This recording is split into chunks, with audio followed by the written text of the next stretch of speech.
La Luciérnaga, revista radiofónica del Sindicato de Trabajadores Académicos de la Universidad de Guadalajara. ¿Qué tal, amigos? Muy buenos días. Ya estamos aquí en La Luciérnaga, revista radiofónica del Sindicato de Trabajadores Académicos de la Universidad de Guadalajara. Esta vez comentaremos uno más de los tópicos selectos desde la antropología y para ello nos acompaña Abraham Mora. Buenos días, Abraham. Buenos días, profe. Qué gusto volver a acompañarlos.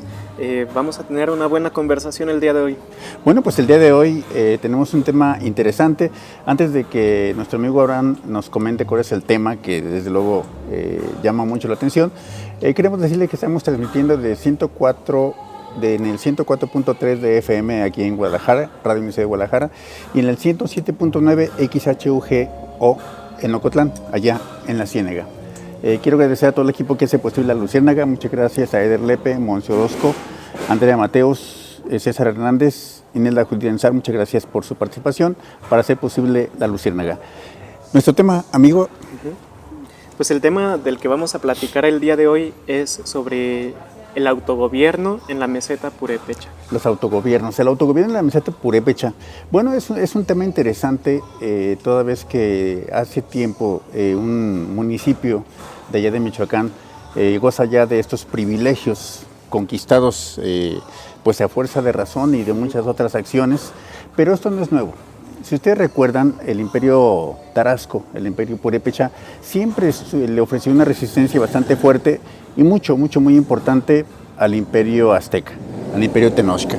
De tal manera de que fue prácticamente imposible que los aztecas penetraran las fronteras tarascas, mucho menos que los sometieran y los dominaran. Vamos a platicar un poquito de estos autogobiernos. Vamos empezando por definir qué es un autogobierno, de qué se trata. Bien, pues el autogobierno, claramente podemos decir, es un derecho de todos los pueblos, el derecho a la libre determinación, a decidir cuál es el destino de la vida social de sus lugares de origen, ¿no? El autogobierno, podemos decir, es la cualidad de aquella sociedad que decide la forma en la que se gobierna, independientemente del modelo de gobierno hegemónico en el territorio donde se encuentre enclavado. Cuando hablamos de autogobierno, no hablamos de un fenómeno homogéneo de una sola cosa, sino que estamos hablando de una categoría. Es decir, que hay muchas formas de autogobierno, es decir, según los usos y costumbres de cada pueblo, de cada cultura más bien. ¿Qué tan factible es la presencia de estos autogobiernos en una república como la nuestra, bajo una constitución como la nuestra, bajo un desarrollo histórico, político y social como el que ha tenido México? Bien, la presencia de estos autogobiernos no solo es factible, sino que es necesaria. Es necesaria en el momento en el que es incoherente que a un pueblo con una historia y cultura concreta se le quiera imponer un modelo de gobierno totalmente ajeno, que va más de acuerdo a los estándares de la modernidad y, vaya, cabe decirlo, están cargados de un eurocentrismo muy grande. ¿Qué pasaría con una serie de autogobiernos atendiendo a los usos y costumbres de cada región? Región sureste, por ejemplo, región norte, por ejemplo, región pacífico, por ejemplo, región la Huasteca. ¿Sería de alguna manera un desajuste? ¿Sería de alguna manera un reto para la integración de estos autogobiernos en un solo proceso? No, de ningún modo, porque digamos la base de todo autogobierno es la organización comunitaria. Y si se puede organizar los individuos y los pueblos desde el elemento más básico que es con el vecino, también lo podrá hacer a nivel regional y a nivel estatal, a nivel nacional, ¿no? Sin duda un reto, ¿no? Claro que sí. Un reto grandísimo. ¿Cuándo empezaron estos movimientos de autogobierno? Vamos hablando ya de la meseta purépecha, de la meseta tarasca en concreto. ¿Cuándo empezaron estos movimientos? Pues podemos rastrear el autogobierno incluso desde antes de la llegada de los españoles. Sabemos que los imperios prehispánicos no seguían las lógicas de los imperios europeos y que de cierta manera respetaban las formas propias de cada población, de cada aldea de gobernarse. Eran, claro, siervos del emperador de su momento, pero no de una forma de un sometimiento tan recalcitrante con lógicas de exterminio como lo fue en el Viejo Mundo. Posteriormente vamos a encontrar también el autogobierno en el virreinato durante la colonia, con la presencia de los llamados pueblos de indios, donde se les permitía a los poblados indígenas gobernarse según sus usos y costumbres, independientemente del poder central del virreinato. Pero además asumiendo también alguna fuerza, incluso coercitiva, una fuerza moral a través de las instituciones religiosas, una fuerza coercitiva a partir de las haciendas, los hacendados, la misma, los santos oficios, ¿no? Sí, así es, así es. Y de hecho, en este caso del virreinato, de la colonia, vamos a encontrar un caso excepcional del autogobierno, que es precisamente aquel que gestiona don Vasco de Quiroga precisamente en Michoacán, en Santa Fe de la Laguna. En Santa Fe de la Laguna llega Tata Vasco. Así es. Don Vasco de Quiroga. ¿De qué fecha estamos hablando? Estamos hablando alrededor de 1530, después de la primera audiencia, que resultó un fiasco, que resultó un desastre, en el cual Nuño Beltrán de Guzmán decepciona a los pueblos que habían pensado que iba a haber benevolencia, que iba a respetar la vida incluso del Calzóncin. Después de este desastre es que llega don Vasco de Quiroga mostrando una imagen muy diferente, mostrando la imagen de un hombre confiable que levantó la dignidad de los purépechas en medio de este proceso tan convulsivo. Don Vasco llega primeramente a Santa Fe de México, pero posteriormente es enviado a Santa Fe de la Laguna como primer obispo de Michoacán. En ambos lados quiso gestionar, hacer la práctica de este proyecto, la ciudad hospital, pero en Santa Fe de México se vio frustrado debido a su cambio a Michoacán, donde sí pudo concretar. Bueno, más o menos ¿en qué fecha llegó? ¿Tienes idea? Sí, llegó alrededor del 1530, por esas fechas. Santa Fe de la Laguna es un poblado muy cercano a Tzintzuntzan. Uh-huh. y es un poblado que está precisamente entre Zacapu, uh-huh. Que es un pueblo de mucha tradición, de mucho origen en Michoacán. Es el trayecto para Santa Fe de la Laguna, Zacapu, y que después es el camino hacia Pátzcuaro, hacia uh-huh. Pátzcuaro. Uh-huh. Cuando llega Vasco de Quiroga, todavía está en función y en acción el imperio de Tzintzuntzan. Incluso está vigente el imperio de Ihuatzio. Uh-huh. ¿Cómo hace Vasco de Quiroga para controlar, para convencer? Uh-huh. Bueno, pues vamos a que desde el principio el Calzóncin ya se había de algún modo rendido ante la presencia de los españoles, ¿no? De aquí la decepción cuando esperaban que respetara su vida, algo que no sucedió, que incluso sus últimas palabras no eran: así me pagan los españoles por tantos servicios, tan buenos servicios que les he brindado, ¿no? Don Vasco se gana a un pueblo decepcionado a través de su calidad humana, a través de aquella mirada que veía la dignidad en cualquier ser humano sin importar su origen. ¿En qué medida don Vasco de Quiroga propone una forma de autogobierno?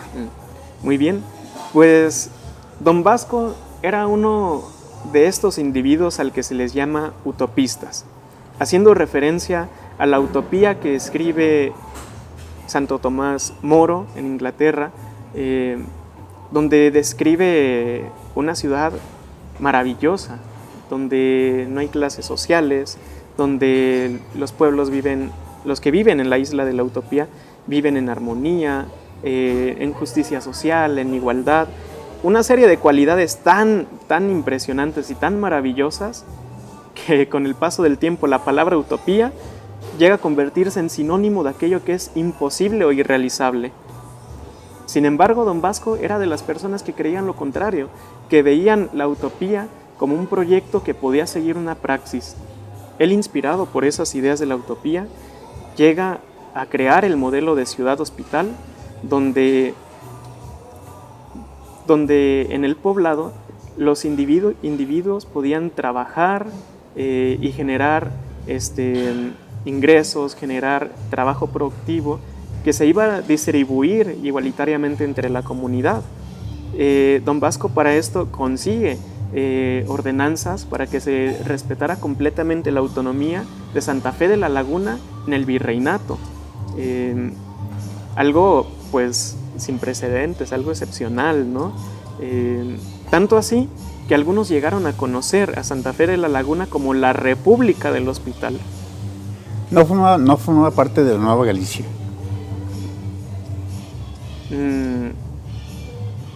Desconozco si haya llegado a los límites administrativos hasta allá, pero pues, aquello por el autogobierno.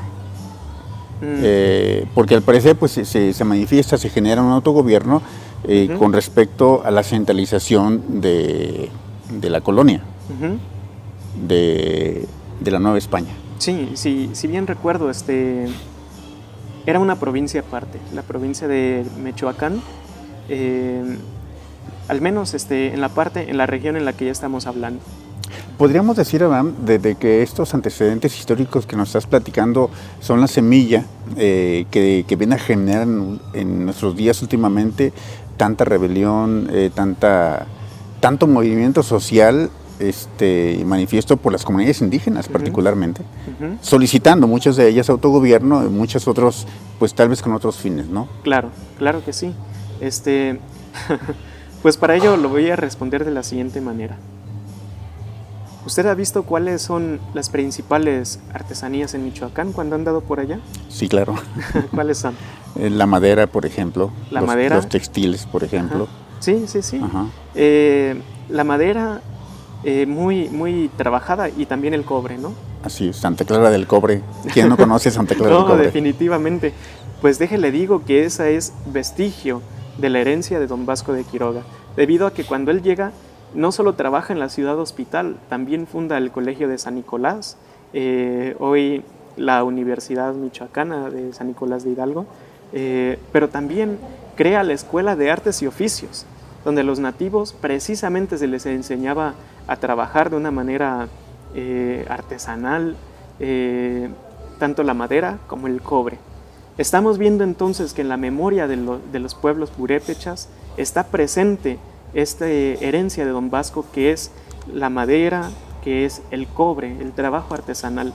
Podríamos atrevernos a decir que herencia de Don Vasco también sería el autogobierno, una experiencia que quedaría en el pueblo purépecha desde la presencia de la ciudad hospital, de la República del Hospital.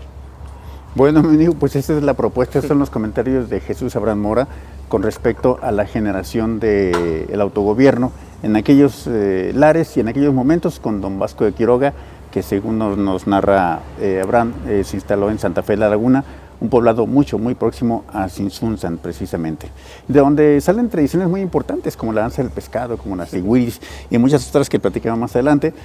Vamos a hacer un corte de estación y regresamos. La Luciérnaga sigue la bioluminiscencia. En un momento regresamos.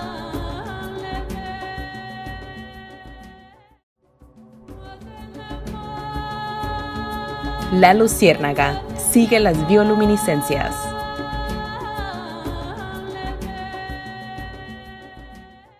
Bien amigos, ya estamos de regreso aquí en La Luciérnaga, revista radiofónica del Sindicato de Trabajadores Académicos de la Universidad de Guadalajara. Una vez más, estamos transmitiendo en 104.3 MHz de FM en Radio Universidad de Guadalajara, aquí en la zona metropolitana, y estamos transmitiendo en el 107.9 XHUGO, allá en Ocotlán, en la Ciénega. Continuamos con la plática sobre los autogobiernos en la meseta Tarasca con nuestro compañero Jesús Abraham Mora García. Oye, Abraham, vamos platicándole al auditorio por qué nos estamos centrando en la meseta Tarasca. Porque Michoacán tiene tres regiones, la región Bosque, Tierra Caliente y la meseta Tarasca. Pues bien, porque en la meseta Tarasca precisamente vamos a ver una mayor densidad cultural purépecha, y aquí resulta el fenómeno interesante, porque el autogobierno no es una invención de un día para otro ni una innovación, sino que para gestionarlo se recurre a los usos y costumbres tradicionales, ancestrales de los purépechas. Usos y costumbres. Voy a hacerte una pregunta.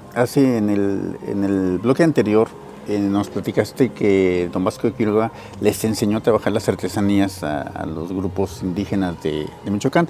Quiero diferir un poquito porque, bueno, los grupos indígenas ya tallaban la madera y de una forma elegante, con belleza y con maestría, de acuerdo a su propia región.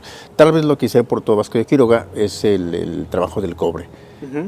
La madera, los textiles, la palma, por ejemplo, que se trabaja con mucha maestría en Sinsunzan, por cierto, el trabajo en piedra, en Zacapu, bueno, son antecedentes muy importantes, ¿no? La presencia de Vasco de Quiroga tal vez reorganiza, tal vez el mérito es reorganizar, tal vez el mérito es formar esas agrupaciones que luego les conocimos como talleres, ¿no? Ándele, precisamente, los talleres. Claro, porque ya estamos hablando de una producción artesanal, de una confección a mayor escala, ¿cierto? Bueno, y esta organización, este sistema de organización es lo que siembra la semilla de lo que van a hacer los autogobiernos, es la forma incipiente de empezar a organizarse. Pues mire, que tal vez no podemos hablar de que haya sido una semilla, estaríamos cayendo en el error evolucionista o lineal, pero lo que sí podemos decir es que es un antecedente del autogobierno en Michoacán, precisamente. Pero tampoco podemos descartar que este hecho haya impactado de una manera muy fuerte en la conciencia colectiva del pueblo purépecha. Digo, porque hablaste de un fenómeno cultural denso en la meseta tarasca y me hace pensar eso, ¿no? Me hace pensar que precisamente esta forma de organización pudieron haber sido la semilla. Pero por otra parte, ¿cuándo empiezan los movimientos insurreccionales? Yo no quería usar la palabra, pero me dijo Abraham que era apropiado. Es algo muy correcto. Incluso podemos hablar del derecho a la insurrección. Es decir, cuando una frase que no recuerdo sinceramente el autor, pero decía que cuando la tiranía es ley, la rebelión es orden, ¿no? Es decir, es justa una insurrección cuando se tiene la presencia de un gobierno tiránico e injusto. Pero, volviendo a la pregunta, vamos a ver que los movimientos de insurrección o en defensa claramente de la vida de los pueblos comienzan mucho antes de lo que nosotros ya conocemos, precisamente porque en la organización de los pueblos originarios se encuentra la defensa al territorio, se encuentra la defensa a la vida, se encuentra la defensa al bosque, como es el caso de Cherán. Sin embargo, podemos hablar de la historia más reciente del pueblo de Cherán, del 15 de abril del 2011, cuando inicia este movimiento armado que va a terminar en la gestión del autogobierno y en una comunidad que además resulta autosustentable. En 2011 empieza, es un movimiento armado en Cherán. Sí. Yo recuerdo el movimiento zapatista hace el gran recorrido precisamente en el 2011, y que yo hacía una analogía con respecto al gran calendario, la gran rueda de Catunes que terminaba precisamente en esa fecha y coincidía los meses asiáticos coincidían con el recorrido que el entonces subcomandante Marcos estaba realizando por toda la República por comunidades indígenas y llega a Cherán. Sí. Pero todavía no están levantados en Cherán para esas fechas. Desconozco sinceramente el dato, pero no podemos negar que el levantamiento zapatista sin duda fue muy influyente en las decisiones de muchos pueblos. Bueno, entonces en 2011 empieza un levantamiento armado, respaldado por el zapatismo. Podríamos decir que fue un levantamiento que contó con amplio apoyo y pues no descartaría que sí haya sido. Oye, ¿un levantamiento armado contra quién? Fíjese, esta es una cuestión muy importante porque cuando se encuentra la lucha por la vida, muchas veces no se sabe quién es precisamente el enemigo, no se sabe contra quiénes se tiene que luchar, pero en este caso las cosas estaban bien claras. Estamos hablando que para esta población el bosque es un recurso sagrado, es un lugar sagrado. Sin embargo, los talamontes, coludidos con el crimen organizado, protegidos por la policía municipal, estatal, protegidos por el sistema municipal, por el sistema partidista, estaban acabándose los recursos de este pueblo y además estaban atentando contra la vida y la integridad de la población. Se habla que alrededor de Cherán llegó a haber 27,000 hectáreas de bosque, de las cuales en su momento solo quedaron 7,000. Estamos hablando de un ecocidio muy grande, de algo devastador, 20,000 hectáreas de bosque taladas por el crimen organizado. En este sentido, es que no solo es un ultraje, sino que es una humillación para los sentimientos de este pueblo. Pero además, resulta que comienza a haber otras ofensivas, como es la desaparición forzada, el secuestro, el saqueo de las tiendas y negocios locales en Cherán, lo cual fue generando un sentimiento que hacía necesaria la insurrección. Sin embargo... A ver, permíteme, voy a hacer un paréntesis. Eso no fue exclusivo de Cherán. En general se estaba dando en una gran cantidad de municipios, Nahuatzén, Paracho, Cheranástico, se daban esos fenómenos, ¿no?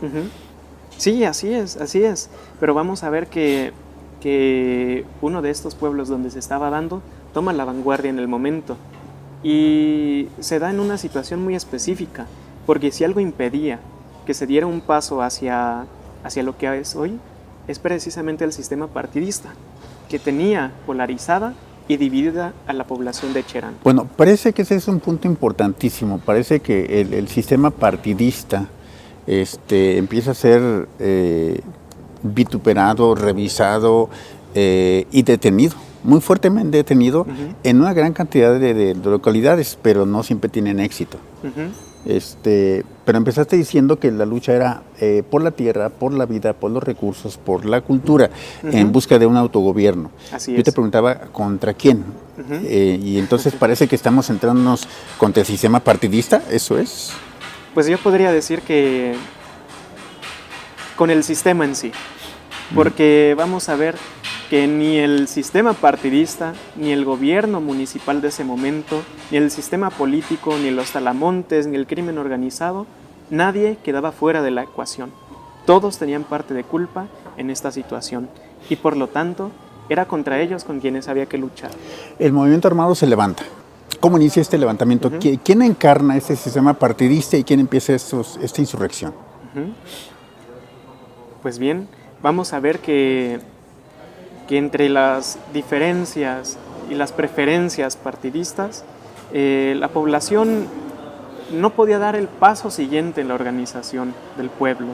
La población estaba dividida y polarizada, pero pues volvemos a que, como en muchos casos, se privilegiaba la voz masculina, se privilegiaba la participación de los hombres, ¿no?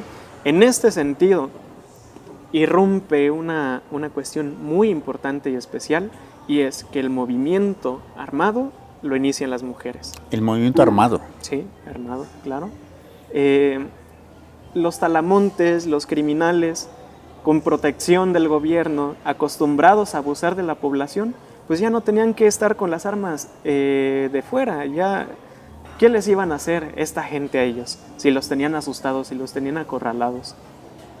Precisamente en la Capilla del Calvario, que es uno de los puntos importantes en esta historia de la insurrección en Cherán, es que las mujeres, las que se levantaban tempranito para ir a barrer y hacer el aseo, le hacen frente a las camionetas de los talamontes y a punta de escobazos y palazos los bajan y los detienen. ¿Qué sucede? El hombre ve que su mujer está en peligro, su esposa está en peligro, pues ahí va. El hijo ve que su papá y su mamá están en peligro, pues se une también.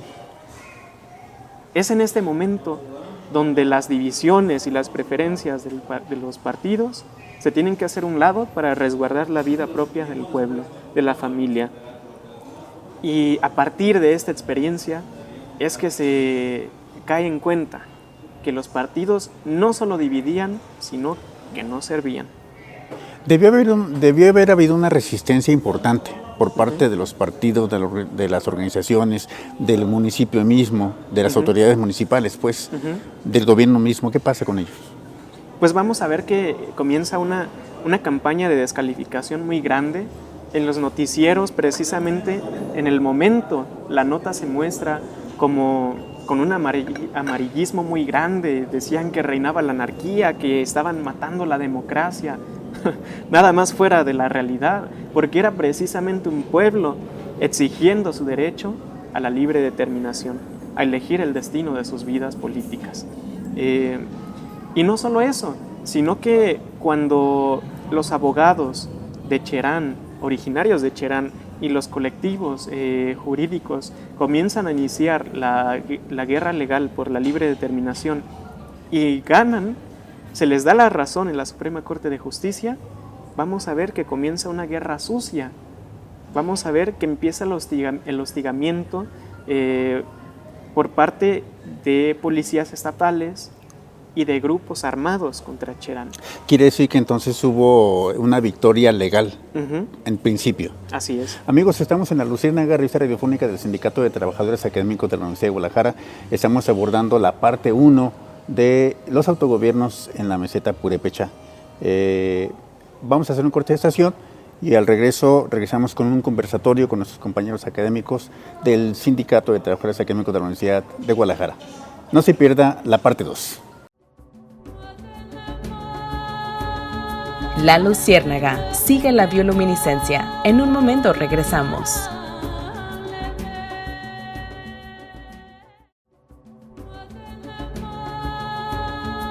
La Luciérnaga, sigue las bioluminiscencias.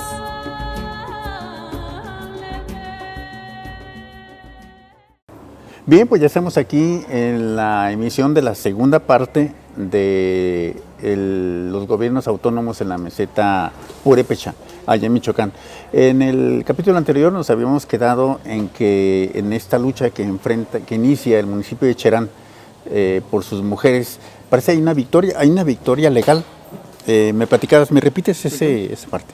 Sí, pues vamos a que los mismos pobladores de Cherán, abogados y otros colectivos jurídicos comienzan a iniciar esta lucha por su pueblo, esta lucha por su sociedad, por su cultura. Pero ya buscando la autonomía. Sí, claro. El autogobierno. Claro, ya buscando poder gobernarse según sus tradiciones ancestrales. Y vamos a que para esto primero se tuvo que hacer un recuento histórico de la memoria, de saber cómo se gobernaban sus antepasados, ¿no? ¿Cuál sería el modelo más coherente con su historia y con su cultura? ¿Esto por un proceso de mutuo propio o fue porque se iban a amparar bajo los usos y costumbres? Pues vamos a que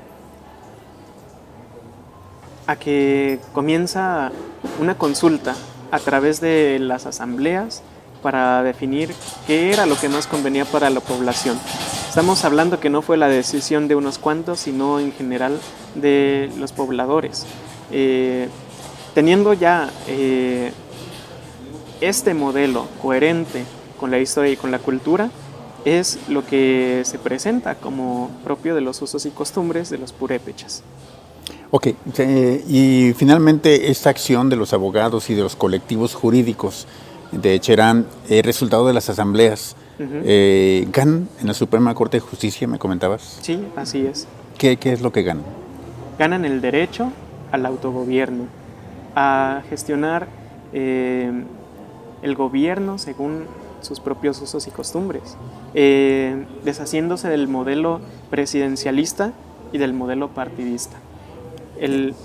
Y este resolutivo viene acompañado de la indicación de que sea respetada por las diversas instituciones estatales, incluso nacionales, esta autodeterminación. Sí, claro, porque vamos a que incluso el Instituto Nacional Electoral tiene que respetarlo y pues participa en esta consulta o en esta elección donde la población dice sí al autogobierno, dice sí a los usos y costumbres. Y para esto me parece muy importante explicar cómo es el modelo de gobierno que se implementó. Adelante. Muy bien. Pues para empezar, se elimina la figura del presidente municipal. No es un presidente, sino un consejo de ancianos, el Consejo Mayor de Cherán, integrado por 12 personas, al cual se le llaman los queris, que es los mayores. al Keri se le elige mediante democracia directa.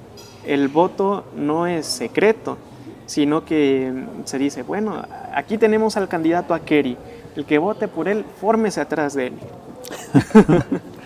Así es. Sí, así es. Uh-huh. Y pues vamos a que esto además facilite una elección transparente.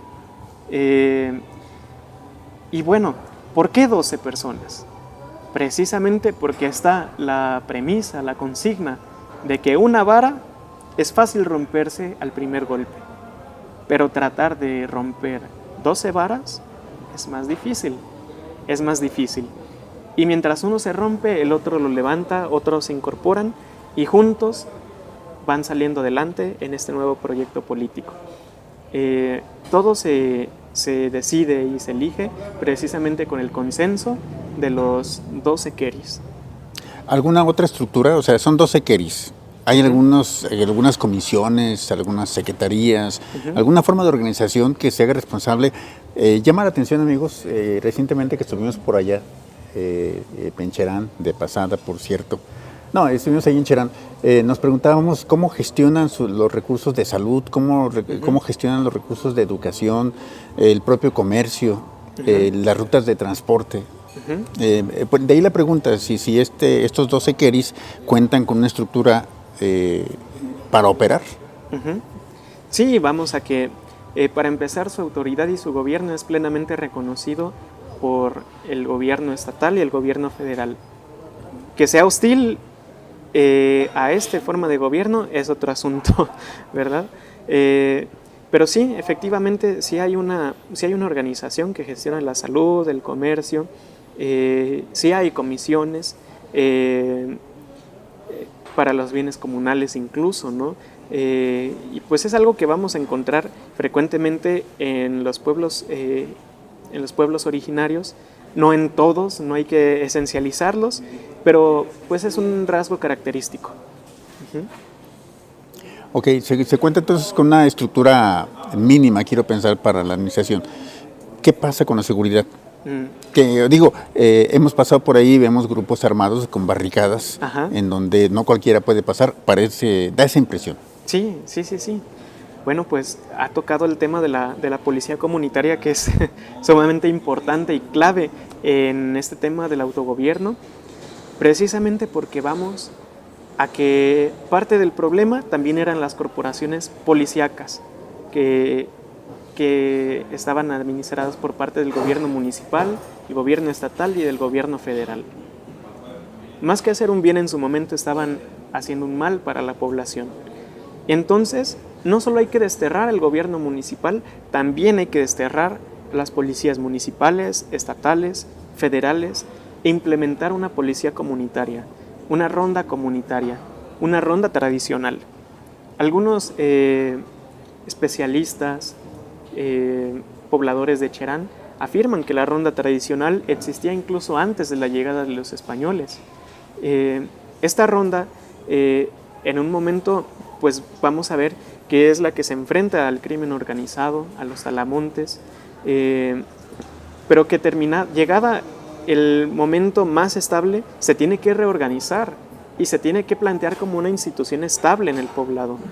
Y le llamamos ronda precisamente por los rondines que hacen, pero también porque sigue la lógica de que a todos, como una obligación cívica en el poblado, les tiene que tocar participar de esta actividad. Es una responsabilidad de los pobladores. Bueno, nos estamos yendo por la parte legal porque empezamos preguntándole a Abraham sobre esa victoria legal que habían obtenido en la Suprema Corte de Justicia de la Nación, en donde parece que es reconocido el derecho al gobierno autónomo. Mucho ojo con esto, el derecho al gobierno autónomo, que no el gobierno autónomo de facto todavía. Me imagino que había cosas que continuar ahí en proceso. Pero también comentamos pues de que había una gran cantidad de resistencias y que esto empezó con un movimiento insurreccional de las mujeres. Así es. Entonces fue un movimiento a la par, por una parte normativo y por otra parte con las armas. Sí, claro que sí. Ahora sí que tomar las armas era una necesidad.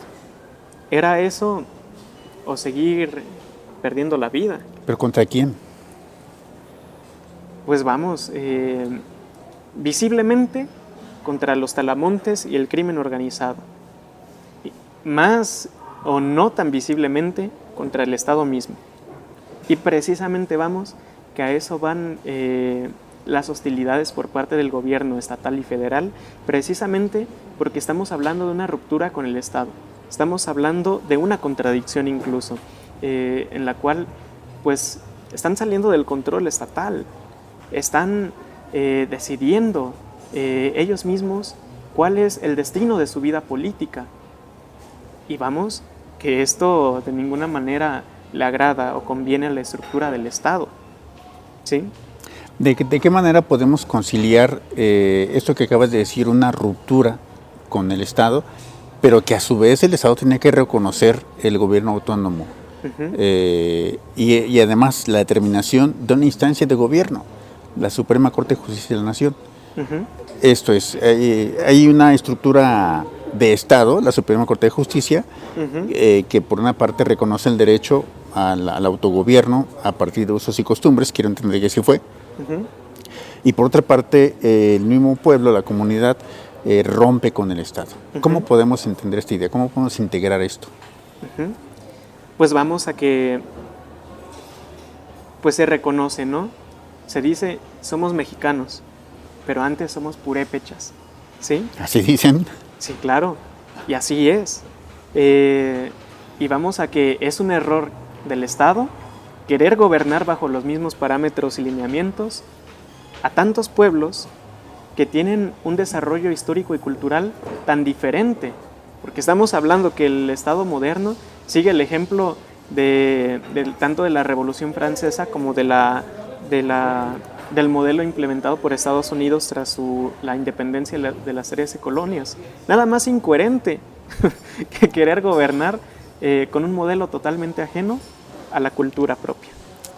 ¿Será que nuestra generación, y hablo de la mía, crecimos bajo un concepto de mexicanos integrados, ¿no? Un concepto de mexicanos pues con una mexicanidad transmitida por herencia y por cultura, pues que todos conocemos, que identificamos. Pero llama mucho la atención que digan, somos mexicanos, pero antes somos purépechas. ¿Qué pueden decir los rarámuris? Somos mexicanos, pero antes somos rarámuris. Sí, claro. Y los mayas, somos mexicanos, pero antes somos mayas. Definitivamente. ¿Qué pasa con los mestizos? Con los mestizos, bueno. Somos mexicanos, pero antes somos mestizos. Pues fíjese que voy a empezar por la idea de la mexicanidad, que quiero aclarar, ha hecho muchísimo daño a la vida de los pueblos, ¿sí? Cuando México nace como una nación, un Estado-nación independiente, se presenta, ¿no?, en la Constitución, en la primera Constitución, ya no hay indios, ya no hay criollos, ya no hay mestizos, ya no hay negros, todos son mexicanos. Lo que en su momento pareciera muy, muy bonito, muy romántico, pero que causó muchísimo daño. ¿Por qué? Porque hablar, ya no eres purépecha, ya no eres maya, ya no eres rarámuri, ya no eres náhuatl, ya eres mexicano. Vaya, te estoy negando tu identidad, solo porque cambió la administración, solo porque ya no son los españoles, ahora son los criollos. ¿Sí?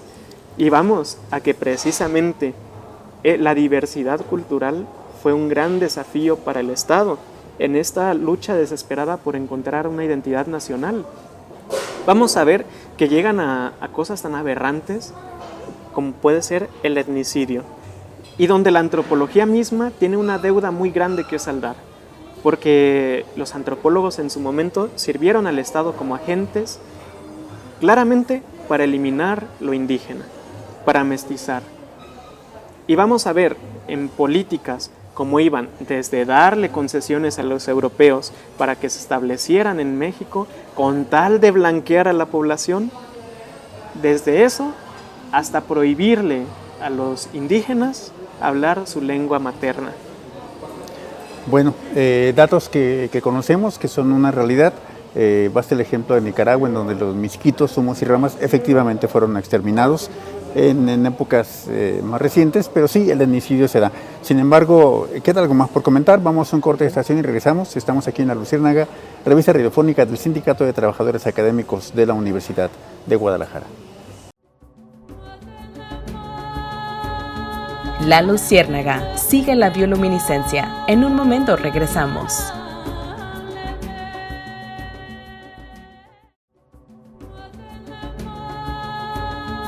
La Luciérnaga, sigue las bioluminiscencias.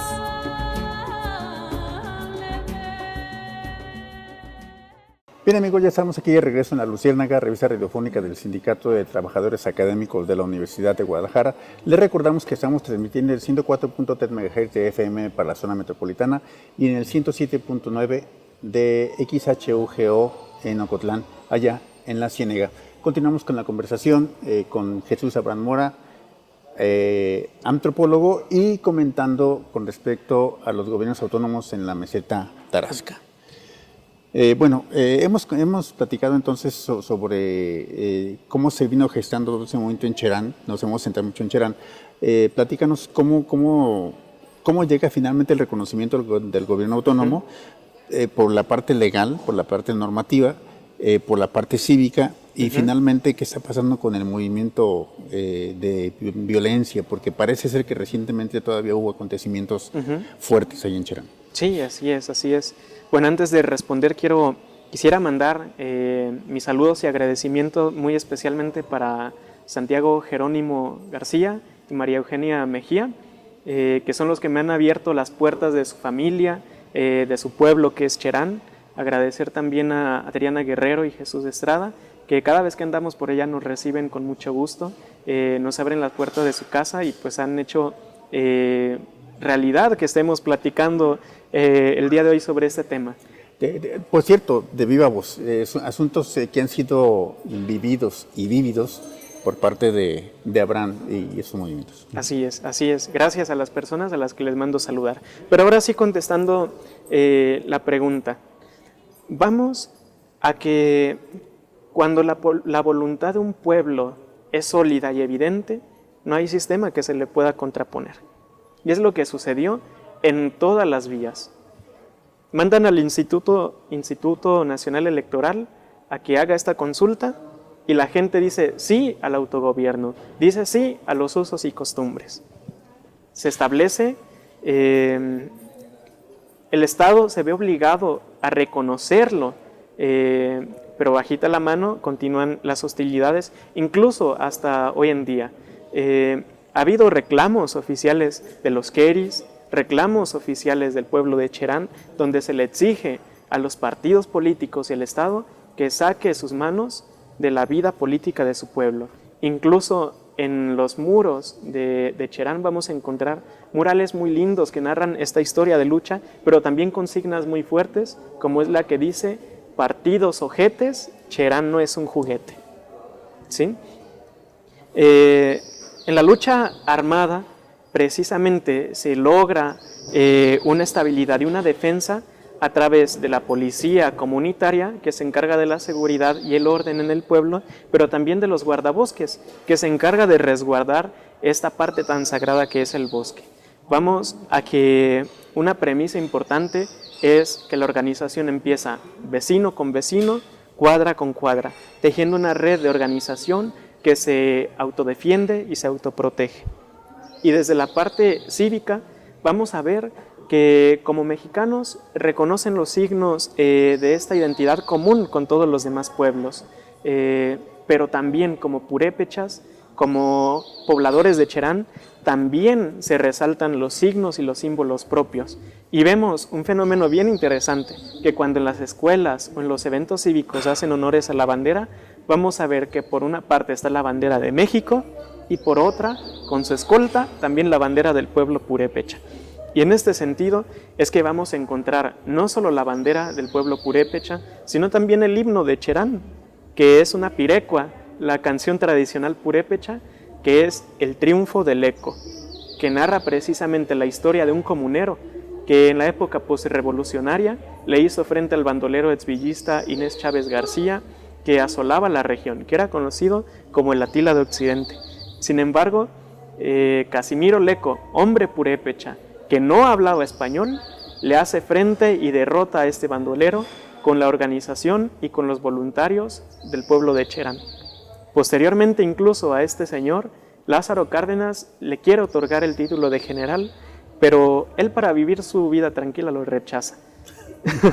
Vamos a ver que, pues inspirada en esta lucha, se compone esta pirecua, que permanece como himno, y que una estrofa, el coro, dice más o menos así: que viva Leco, sus voluntarios, y que viva el pueblo de Cherán, precisamente porque es un precedente de la lucha por la vida, es un precedente de la lucha por el bosque, de la lucha por el territorio. Bueno, tenemos que conocer esta pirecua y desde luego tenerla muy a la mano para recordar esos pasajes, esos momentos y esta narrativa histórica que a través del arte, en este caso la música tradicional, se viene presentando como parte de las actividades oficiales, según me comenta Abraham en ese momento. Bueno, finalmente el gobierno autónomo de Cherán ya es reconocido. Nada más sácanos de una duda. ¿Existe el mecanismo para que el gobierno federal y estatal le otorguen recursos a Cherán como municipio independiente, como gobierno autónomo? Sí, claro que sí. Precisamente vamos a ver que fue una cuestión muy importante, porque en su momento, ¿qué dice el Estado? Dice, ¿quieren usos y costumbres? Está bien. Van a tener usos y costumbres, pero no van a tener presupuesto estatal ni federal. Pero la gente de Cherán, muy preparada, muy capaz, sus abogados le dicen, no, nosotros tenemos derecho al presupuesto, porque que tengamos usos y costumbres no quiere decir que dejemos de ser mexicanos. Somos purépechas, sí, pero somos mexicanos. Vamos a que esta es una categoría política que hay que saber usar para defender la vida de los pueblos también. ¿Una categoría política o una categoría cívica? ¿Una categoría étnica o una categoría lingüística? ¿Una categoría cultural o una categoría educativa? Pues política, precisamente porque en la categoría lingüística, cultural, la compartimos con muchos más pueblos que no se identifican o no se reconocen como mexicanos o comparten otra nacionalidad. Muy bien. Entonces, reciben presupuesto y hay mecanismos para ello. ¿Qué pasa con los otros pueblos que han querido seguir el ejemplo de Cherán? Tengo entendido que recientemente Cheranástico está en ese proceso. Algo pasó allí, algo interrumpieron. ¿Cómo está el asunto con los otros pueblos de la meseta tarasca? ¿Por qué no han tenido éxito? Bueno, pero antes solo menciono rápidamente, Cherán hoy no solo se autogobierna, sino que es un pueblo autosustentable a través de la industria resinera, a través de las industrias internas. Incluso hace poco fue noticia que lograron construir el mayor captador de agua de América Latina. El mismo noticiero que en el 2011-2012 lo estaba criminalizando, hoy lo presentaba como un gran triunfo del autogobierno. Pero bueno, ahora sí respondiendo su pregunta, sí, claro, hay muchos pueblos porque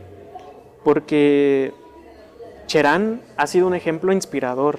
Vamos a ver que uno de los que lo hicieron enseguida, siguiendo su ejemplo, fue el pueblo de Calzoncin, si no me equivoco, que está por allá por Uruapan, que estableció también el gobierno por usos y costumbres y eligió a su consejo mayor.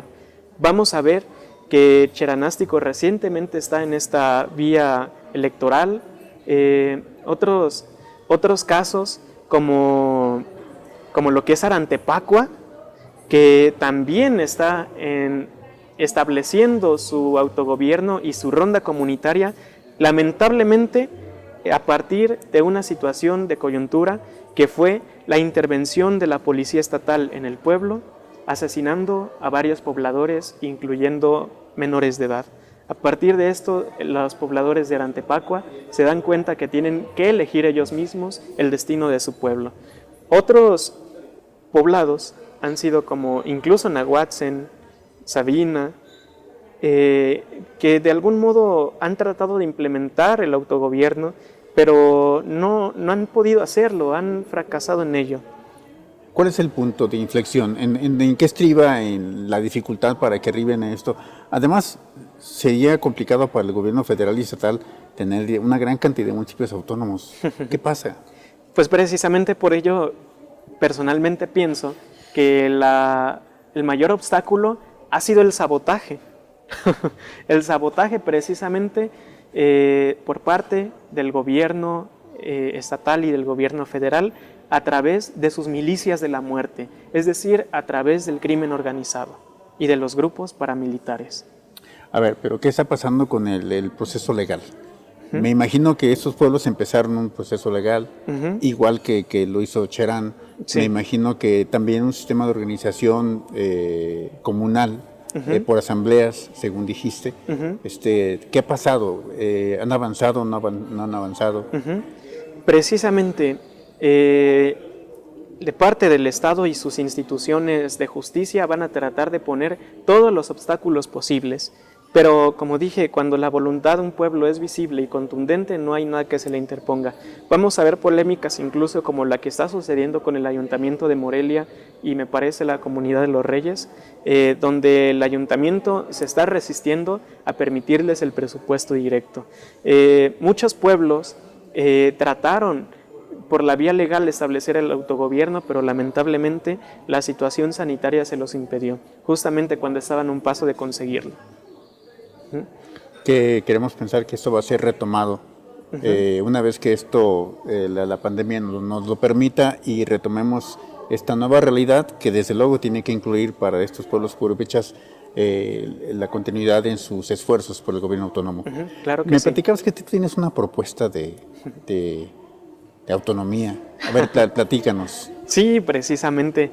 Ya les platicaba que la antropología tiene una gran deuda que saldar con los pueblos originarios y también con los no originarios, con los afrodescendientes también.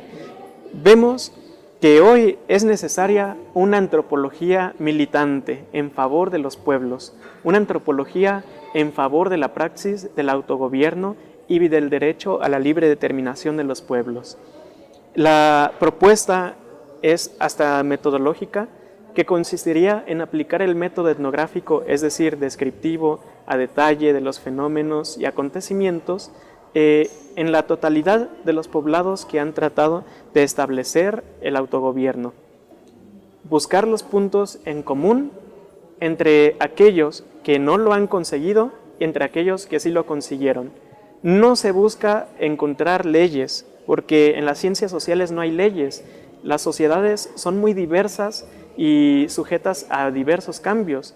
Lo que buscamos es encontrar una tendencia y puntos en común donde encontremos sabotajes, donde encontremos obstáculos, que tratemos de hallar una salida o tratemos de evadirlos a fin de facilitar todos los medios posibles para que cada pueblo ejerza su derecho a la libre determinación.